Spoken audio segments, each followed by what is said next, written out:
Before we get too far removed from Guadalcanal, let's step back because you were in Guadalcanal flying, Bill. What did that consist of? You came after the original groups, the Marines? Made the invasion. They took Henderson Field, and then they would have squadrons come in and relieve them. And I was still on the Swanee, which had 18 fighters in it, big old aircraft carrier. And they launched us inland, and we flew on in and island hopped till we got to Guadalcanal. And then we opened up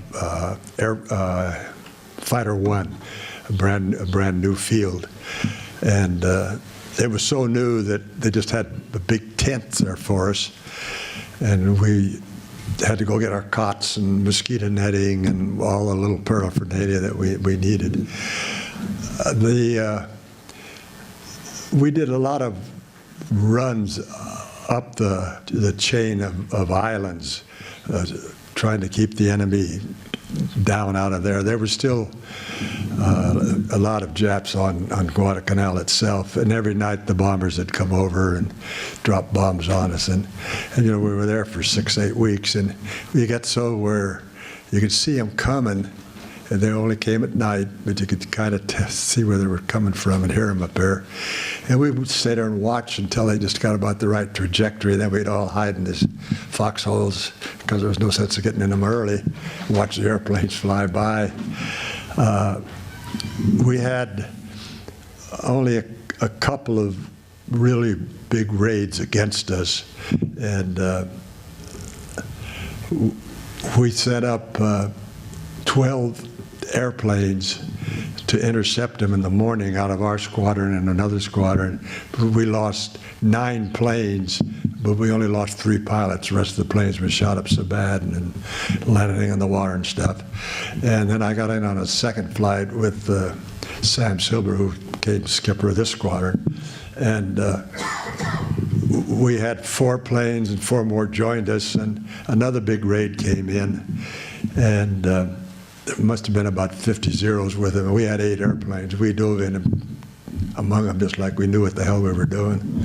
And luckily I got 1, and Sam got 1, and then there were just nothing but Zeros flying all around me, shooting us up and stuff. So I got 1 on my tail that after about 5-10 minutes, I don't know how long it was, it seemed like forever, and he wouldn't go away.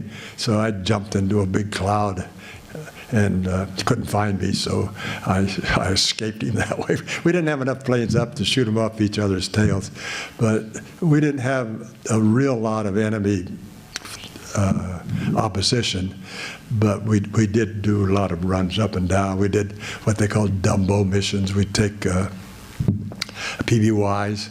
They would fly up and bring the Coast Guards, which were the New Zealanders or Australians, that would bring supplies into them. They would, our communications was so great, we didn't have really much radar and stuff, and they would know that the airplanes are flying over, and then they'd call us. That's the way we knew the enemy was coming. So it was pretty rude at the beginning, but the Marines had been in there early and did worse of it. And I was on there when they shot down Yamamoto. They sent 2 P-30 or 2 or 3 or 4 P-38s up to Munda, and we'd broken the code and knew that he was coming in, that a plane with a high dignitary was on it. So they had P-38s, and they were the only things that could go that far. We couldn't go that far. So they sent those, and they had to shoot that 2 airplanes, or 2 cargo planes down. That was an exciting thing that happened while we were there. Was that general celebration that night? Oh yeah, oh yeah. With as few of supplies. I know there was a time where fuel was a problem. Fuel. Did you experience that while you were there as well? And what? No, we didn't have No shortage of fuel. That was earlier. No shortage of mosquitoes and stuff like that. I got malaria, even though you had the mosquito net, you roll over at night and your arm would be all chewed up with mosquitoes. Oh. We didn't have quinine, so they gave us Atabrine. And Developed a nice then color. you turn kind of yellowish. And so I was one of the lucky ones that got malaria. A couple of us got that out of the thing. And so how long were you at Guadalcanal? About 6 to 8 weeks, something like that. It was a little less than 2 months. Okay. Sleeping in tents. It was like being a Boy Scout. We were only, in our early 20s, and all outside having fun. Were you glad you were in the Navy so you didn't have to live like that the whole time? It was a little better aboard ship. The food was not really edible, but you had to either eat it or starve. And aboard ship, it was usually pretty good. And our rooms were a little better.